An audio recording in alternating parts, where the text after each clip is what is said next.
Trilhando o nosso caminho de produção musical, fica mais fácil se a gente começar a encarar a música, inclusive de maneira teórica, como uma linguagem.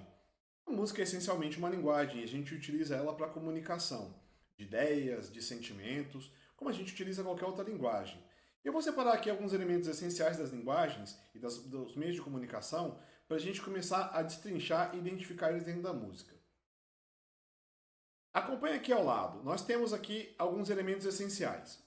São eles: o emissor, o receptor, a mensagem e o código. Bom, quando eu estou falando de emissor e receptor, eu estou falando de quem está executando e de quem está recebendo, no caso da música. Se eu estivesse falando de uma outra linguagem, eu posso dizer de quem está escrevendo, de quem está lendo, ou de quem está falando e quem está ouvindo. Ou até de maneira um pouco mais abstrata, quem está desenhando e quem está interpretando. Porque existem as linguagens verbais e as linguagens não verbais. Né? Eu posso utilizar, tal qual a língua portuguesa, que é uma linguagem verbal, né? E a gente tem inclusive ela em código, escrita, e eu tenho linguagens não verbais, um desenho, uma pintura, por exemplo, ou, no caso, a música. Se eu falar de música instrumental, eu estou falando também de uma linguagem não verbal. Entre o emissor e o receptor, nós temos a mensagem, que é necessariamente o que a gente está comunicando. Pode ser o que eu escrevi, pode ser o que eu falei, ou pode ser o que eu compus. Né? E as linguagens também trabalham com código, que é a maneira que a gente utiliza, ou signos que a gente utiliza, para poder registrar dentro daquela linguagem a comunicação. Na língua portuguesa, por exemplo, nós utilizamos as palavras, faladas ou escritas, como codificação para a mensagem. Né? Na música, nós utilizamos, além dos sons, o nosso próprio alfabeto. Vou mostrar isso aqui para você. O português, que é a língua que nós utilizamos geralmente para nos comunicar, utiliza as palavras faladas e escritas como signos para registrar a sua comunicação e para transmitir a sua comunicação. Né? Só que, presta atenção, no caso da nossa língua, o nosso alfabeto não é utilizado por todas as línguas. Imagine, por exemplo, o mandarim, que tem um tipo de escrita e tipo de pronúncia completamente diferente. Né? No caso da música, nós utilizamos uma comunicação universal, o que significa que não importa em que língua, não importa em que região do mundo, você vai utilizar essa mesma comunicação, essa mesma forma, esses mesmos signos, independente do lugar, independente da língua, independente do sotaque da pessoa. A nossa língua, no caso do registro escrito, por exemplo, utiliza o alfabeto, e aí nós temos todas as letras, somadas começam a formar palavras, e somadas a gente começa a formar sentenças, frases, e a partir daí começa a se comunicar de maneira mais complexa, né? De maneira mais completa. Dentro da música, nós utilizamos basicamente o mesmo princípio. Você já deve ter ouvido falar sobre quantas e quais são as notas musicais, que são Dó, Ré, Mi, Fá, Sol, Lá e Si. Há uma confusão muito grande, muito comum, quando a gente pergunta para alguém quantas são as notas musicais. Geralmente a pessoa responde 7 e ela fala 8. Né? Ela fala Dó, Ré, Mi, Fá, Sol, Lá, Si, Dó. E ela fala que são 7. Na verdade são 7 mesmo, né? Porque ela acabou repetindo o Dó. Em cada lugar do mundo, nós utilizamos palavras e pronúncias diferentes para nos referir a uma mesma coisa. Eu vou usar como exemplo a palavra leite em 3 línguas: português, espanhol e inglês. Como você pode ver aqui do lado, as palavras são bem diferentes umas das outras, mas elas se referem a uma mesma coisa, que é leite. Né? Com relação à música, a pronúncia do nome das notas musicais é diferente em cada lugar do planeta, né? De acordo com a sua língua.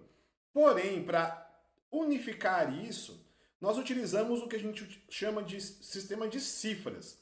Em qualquer lugar do mundo, as cifras representam as mesmas coisas, ou seja, você vai ler a cifra e você vai entender que aquilo significa aquela nota, independente da pronúncia, do nome da nota ou do sotaque daquele lugar. Vamos acompanhar as cifras aqui ao lado. Então nós temos as notas Dó, Ré, Mi, Fá, Sol, Lá e Si. E temos as cifras correspondentes a cada nota. C, D, E, F, G, A e B. Em qualquer lugar do mundo que você vê, na notação musical, a cifra, ela significa aquela nota.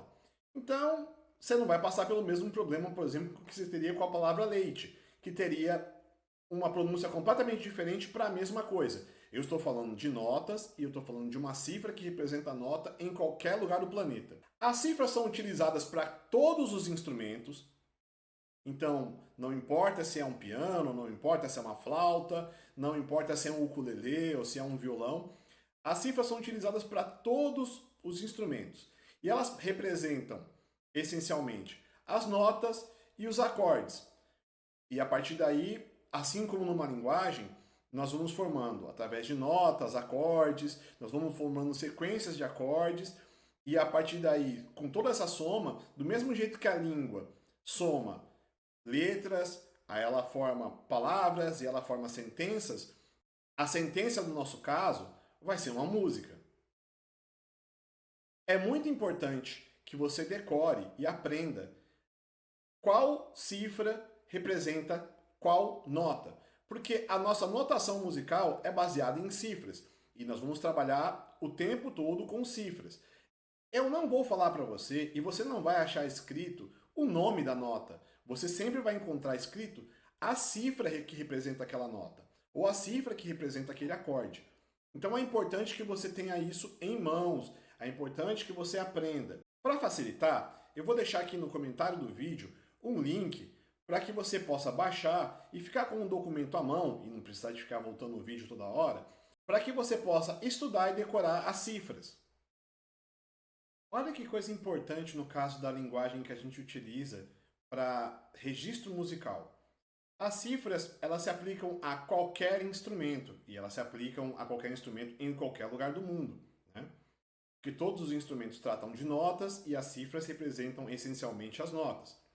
Então, se você estiver escrevendo uma sequência de notas, ele pode ser reproduzido num violão, pode ser reproduzido num violino, pode ser reproduzido num piano, em qualquer lugar do mundo. A pessoa vai poder ter aquilo em mãos e vai poder entender o que você está passando. Diferente da nossa linguagem, né, que é um pouco mais complexo o processo de aprendizado.